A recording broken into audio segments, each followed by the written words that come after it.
what has happened on December 4th and December 5th will be remembered as a black day in the history of Nagaland. The people of Nagaland and the people of Northeast want to live in peace, want to address the issues of unemployment, and want to showcase their beautiful culture. Right now, the Hornbill Festival is being celebrated, which brings the diverse tribes together, and Christmas is on its way. Similarly, the Government of India is holding a very important negotiation on the Naga political issue. At this juncture, the killing of unarmed civilians is highly condemnable.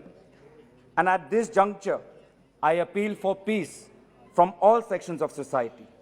And peace can only be delivered if the Union Home Minister and the Union Defence Minister and the Government of India give us the truth and give us justice. Yes. The death of Indian civilians, sir, the death of Indian civilians on the basis of inaccurate intelligence inputs is highly condemnable. The question on everyone's mind is that how come a group of unarmed civilians, unarmed laborers could not be distinguished from hardcore militants? How could a group of unarmed civilians not be detained and arrested instead of being shot at?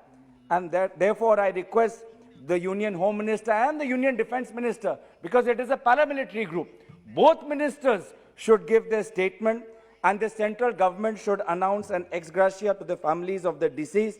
And sir, I appeal, if you look at what is happening in the Northeast, in this month, you had this dastardly attack on unarmed civilians. In November, an army colonel and his family was shot dead in the state of Manipur. Prior to that, sir, last 5 seconds, prior